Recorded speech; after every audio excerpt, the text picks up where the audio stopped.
Jaime is the enigmatic gardener of Bly Manor. She can come off rather sullen when compared to the other jovial staff at Bly, but that doesn't mean she's closed off from the others. Jaime has good relations with the people around her, but she seems to seek periods of solitude, making her a perfect fit for the beautiful grounds of Bly.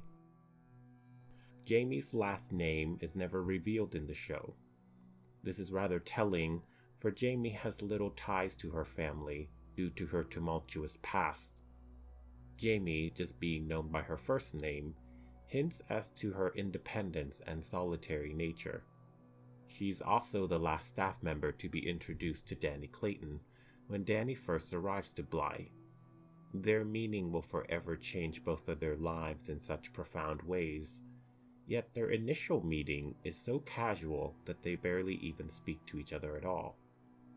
As everyone is preparing for a meal in the kitchen, Jaime enters casually, and the narrator says, "The gardener did not even introduce herself to the new au pair. She barely acknowledged her at all, simply treated as if she'd always been there. The others in the room just assumed that they've already met, which, if she were honest, was how the au pair felt when she first saw the young woman." It is unknown exactly when Jaime arrives to Bly, but what is certain is that she has been working at the manor before Rebecca Jessel was hired. As mentioned before, Jaime can come off quite reserved or standoffish, but she cares deeply for those around her. She is good friends with Hannah and Owen, and she seems to be quite fond of the Wingrave children. The only person that Jaime seems to actively dislike is Peter Quint, who she avoids interactions with. When Peter Quint goes missing, leaving Rebecca depressed, it is Jaime that quite boldly approaches her to give Rebecca her support. I summarized this scene in my Rebecca Jessel video, so if you're interested, please go check out that video on my channel. Jaime tells Rebecca that Peter disappearing is an opportunity for a do-over. She urges Rebecca to go back on track to becoming a barrister and try to move on with her life before she ever met Peter Quint. This shows that Jaime does care for those around her, even those she might not be so close to. She has not known Rebecca for that long, and they were never close friends, but Jaime does go out of her way to show support to Rebecca, showing that she is more compassionate and has a softer side. Unfortunately for Rebecca, she chooses to ignore Jaime's advice, and as a result, is later murdered by Peter Quint. Jaime is good friends with Owen and Hannah. She's often seen eating and relaxing with them when she's not working in the garden. Any downtime at Bly is usually spent together, and they all seem very comfortable with each other. Often they seem to like to be close to each other by a nice fire. With the Wingraves, Jaime seems to have a professional and cordial relationship with her employers. She regards them as good, kind people. With the children, Jaime treats them almost like she would little siblings. In Jaime's introduction scene, she calls the children little gremlins and splashes them with water jokingly. This isn't surprising, as Jaime will reveal later to Dani that she was an older sister to a younger brother. She's often joking with the Wingrave children, and she doesn't coddle them. When Dani sets them to work in the garden, Hannah is worried about having the children working so hard, but Jaime approves and thinks that some good work is good for the children. Jaime's life at Bly is a quiet and serene one that she seems to enjoy after her tumultuous and rough childhood. She lives in the town above a pub and wakes up early in the mornings to tend to the beautiful grounds of Bly. Jaime is passionate about her work as a gardener and is meticulous and thoughtful when it comes to her plants. Her quiet life will soon be uprooted by the arrival of the awkward and strange American au pair, Dani Clayton.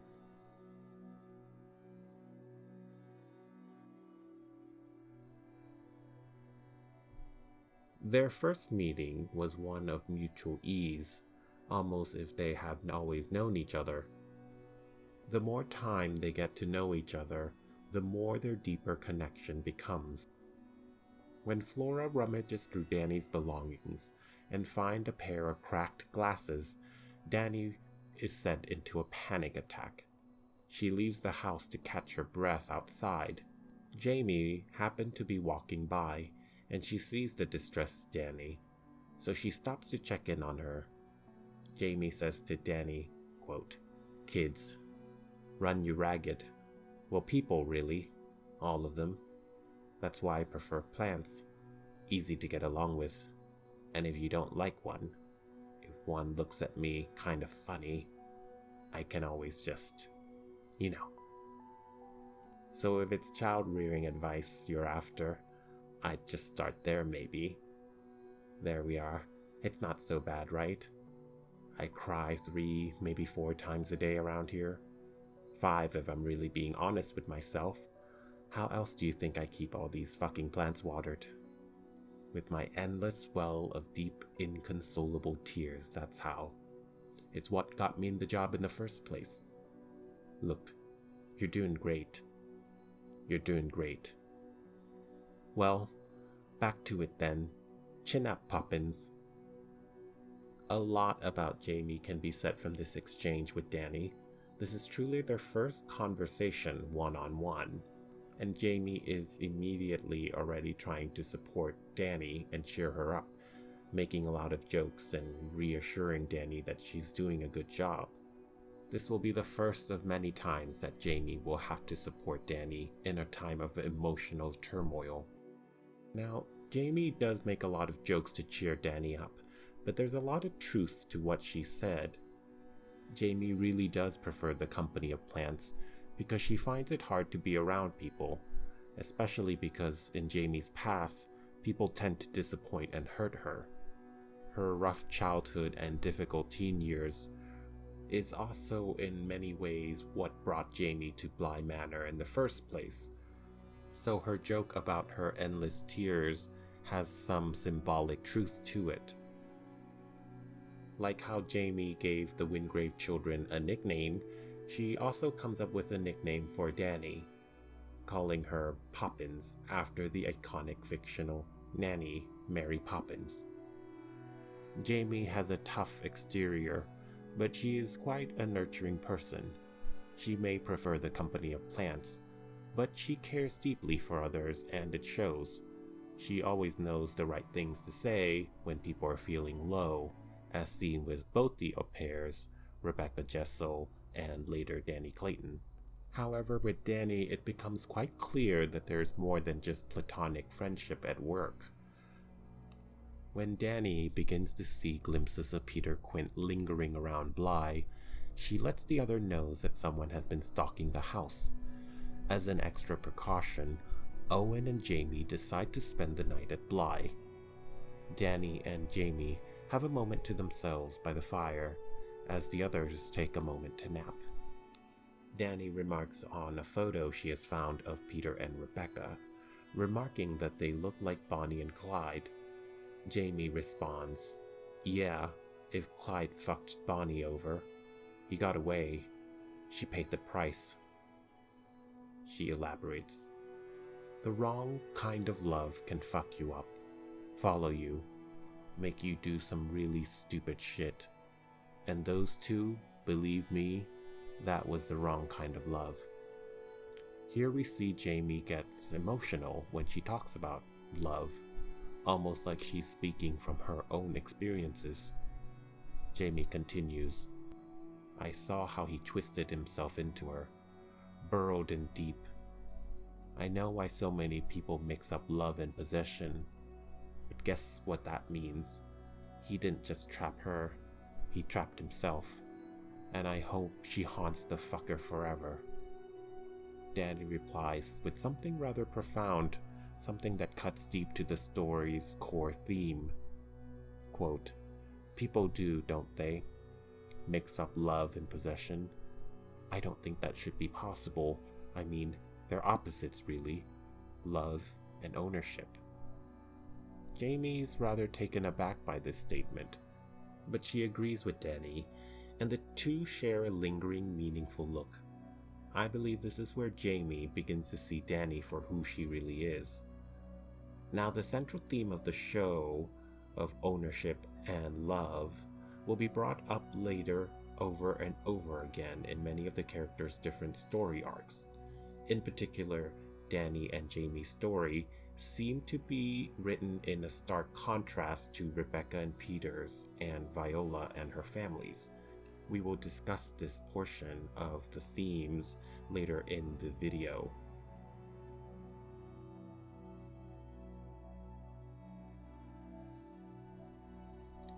The following night, after Miles' strange outburst during his performance, and after the phone call about Owen's mother's death, Dani walks Jaime out to her car. The somber mood of the night leaves the staff shaken, and Dani, perhaps feeling like she does not want to let her life slip away, decides to take a chance and reaches out to Jaime, saying, quote, "I'm so glad you stayed." Which Jaime responds, "I am too." The women share a lingering, meaningful look. Dani is the one to make the first move and reaches out for Jaime's hand. And while it is a quick gesture of affection, this is a huge step for Dani, for she has never acted on her romantic feelings towards another woman before. This sudden show of affection leaves Jaime stunned, but she is pleased. As she enters to drive off in her car, she says to Dani, "Who the hell knew?" before giving her a knowing smile. Throughout their blossoming romance, Dani will continue to struggle with her past traumas. Dani is being haunted by her deceased former fiancé, who appears as a dark visage to haunt her. He would scare her at opportune moments, especially moments when Dani is looking into a mirror or during intimate moments with Jaime. As the two women get closer, the hauntings from Edmund become more and more intense and frequent. Dani will have to come to terms with her past guilt about what happened to Edmund and learn to embrace her own homosexuality. This will be difficult and give Jaime pause on their whole relationship, as seen in episode 4, The Way It Came. During the bonfire scene, Jaime offers some insight into the history and etymology of the word bonfire. She explains that in the past, ancient people would create giant bonfires and burn their loved ones' bones as a way to make peace with the dead, hence the name bonfires, or bonfires. This cathartic act is also meant to lighten the load, so to speak, before heading into the new harsh cold winters. Jaime initiates a bonfire ceremony of sorts of Bly Manor, offering words for the deceased. As I mentioned before, Jaime chooses to honor Charlotte and Dominic Wingrave, but during her speech, she chooses to offer words of encouragement to Dani as well, saying, quote, "They were good people, old-fashioned, kind people, and their kids really missed them. Nothing can fix that. Not ever. But here's Dani Clayton. She's a bit of a weirdo, but she's a lot stronger than she thinks. If anyone can bring Miles and Flora back to themselves, she can. I'm glad she's here. I think they will be too."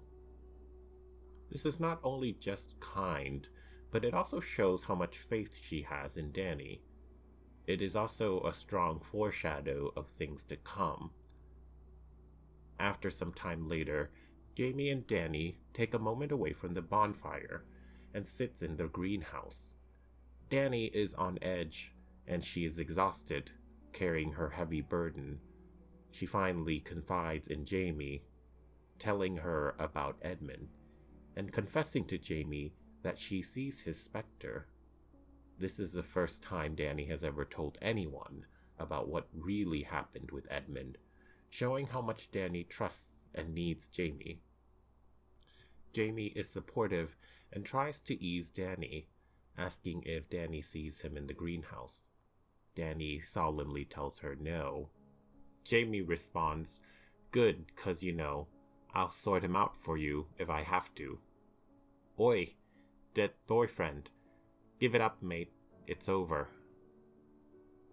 This puts a smile on Dani's face.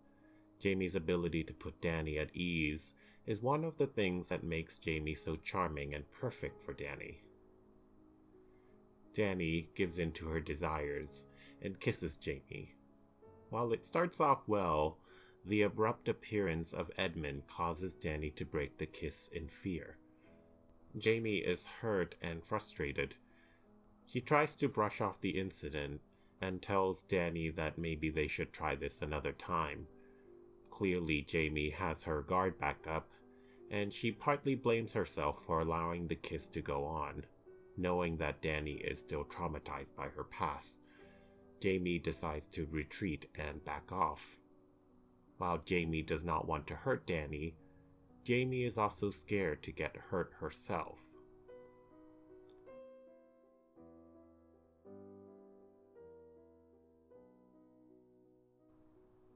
Sometime after the bonfire, Dani and Jaime take some time apart, but Dani decides to make a gesture to Jaime, to let Jaime know that she is still interested and wants to move past their last kiss. Dani wakes up early to catch Jaime in the greenhouse, offering up some terrible coffee as an olive branch.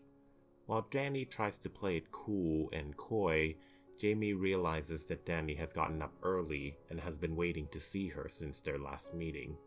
Quote, "So you just got up with the sun, and you're tiptoeing around the kitchen making awful coffee by yourself, just to come say hi at 6 in the morning for no particular reason? Poppins, you flirt." Dani tries to remedy things with Jaime, but Jaime is hesitant, saying, quote, "Are you sure about that? Because every time I think you might be sure, you've got this irritating habit of jumping back, like you've just seen a scary bug. Maybe that's best, really.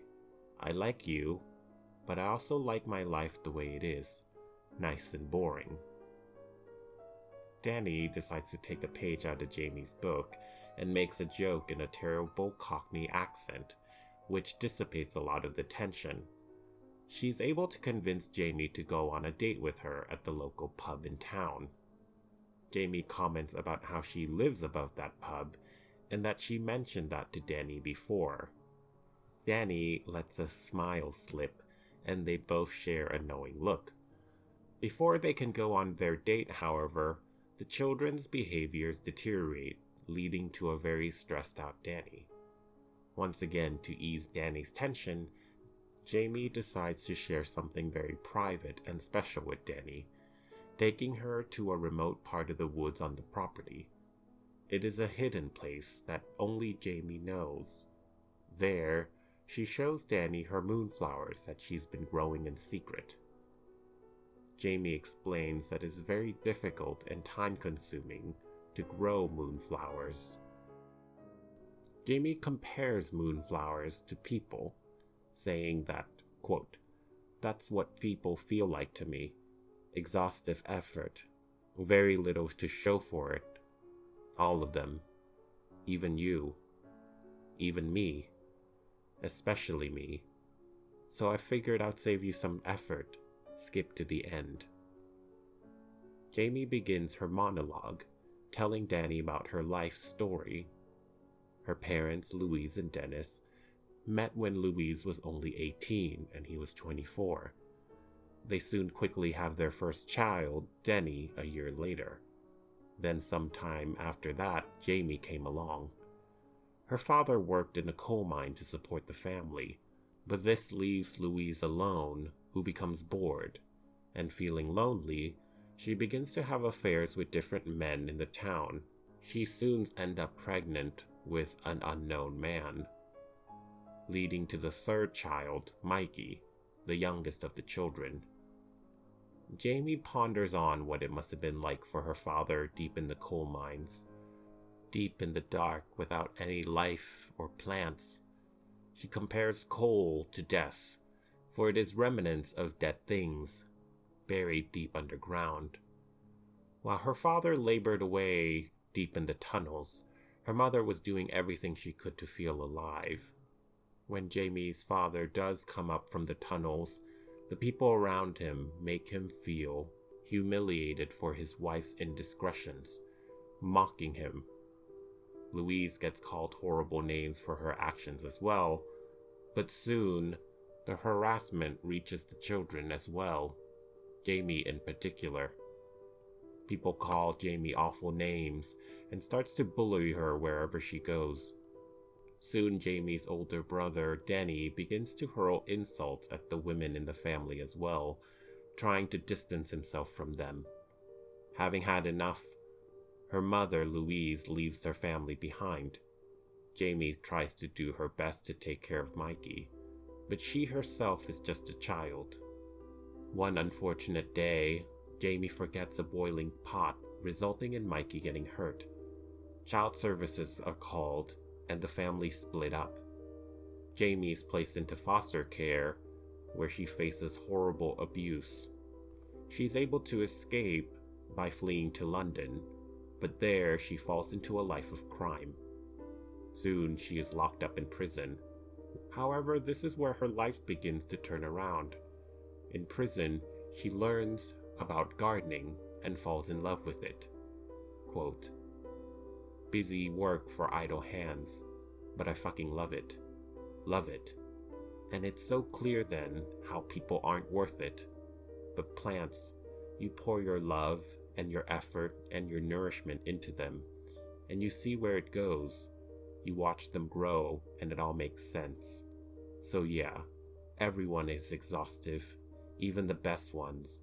But sometimes, once in a goddamn moon, I guess someone like this Moonflower just might be worth the effort. Look, I know you're struggling.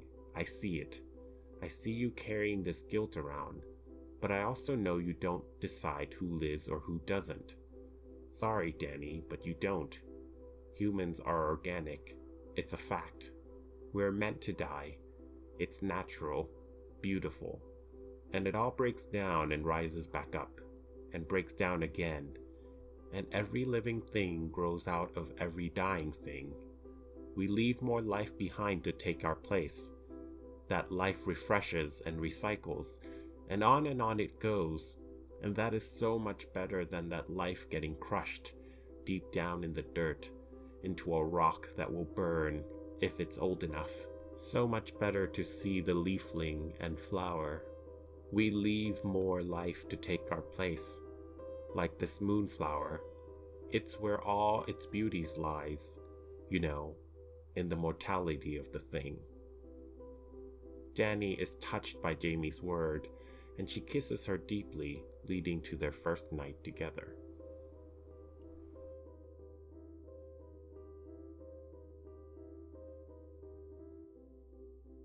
Jaime is not present at Bly when Peter Quint and Rebecca Jessel finally reveal themselves. She had gone home to get some rest and a change of clothes. But later that night, both Owen and Jaime experience nightmares, which prompts them to return to Bly to make sure things were okay. To their horror, they find chaos at Bly.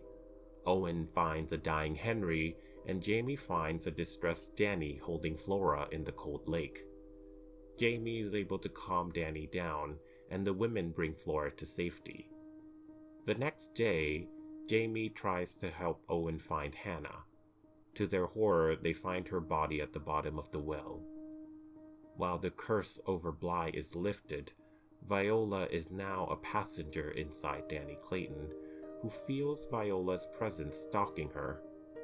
Dani compares Viola to a beast waiting in the jungle.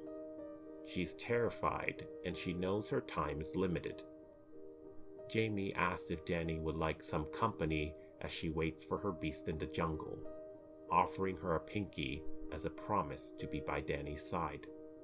The Wingraves decide to leave for America to get a fresh start, and Dani and Jaime decide to leave together as well.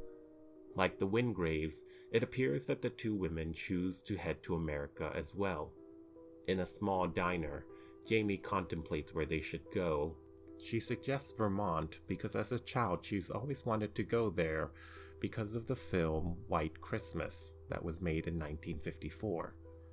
Dani is concerned about making plans because she does not know when Viola will take full control of her, but Jaime reassures her and tells her that they'll take it one day at a time. A year goes by, and the two settle and open a flower shop together, presumably in Vermont, called the Leafling. They are still very much in love and are living a happy, peaceful life. Jaime surprises Dani with a moonflower to reaffirm her love for Dani. Jaime had found her rare person, her moonflower, in Dani.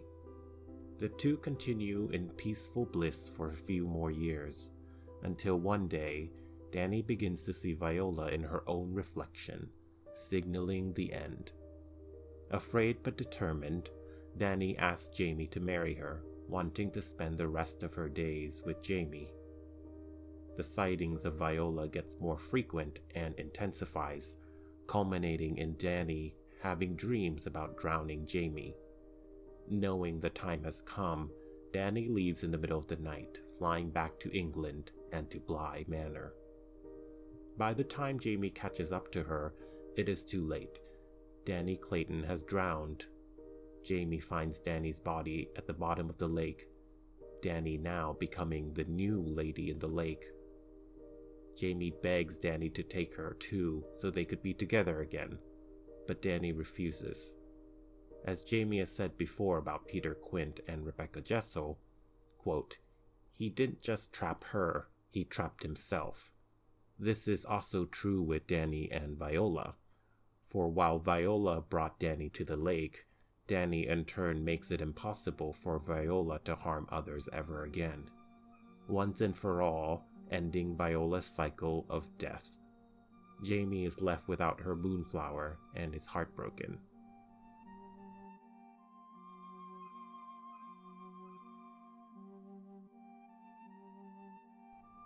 It is revealed at the end of the show that Jaime had been the show's narrator all along, telling Flora the story of Haunting of Bly Manor. But just as Flora points out to the narrator, the story of Bly Manor isn't really a ghost story. It's a love story, and in particular, the tale of Jaime and Dani. Their story is contrasted against stories of possession, such as the stories of Peter and Rebecca, or Viola and her family. In those cases, Peter and Viola may have felt love, but chooses to act selfishly in order to possess those who they love, treating them more as objects. Peter ultimately murders Rebecca, forcing her to stay by his side, taking away her autonomy, and Viola refusing to leave her family peacefully and naturally, waiting for her daughter to one day return to her.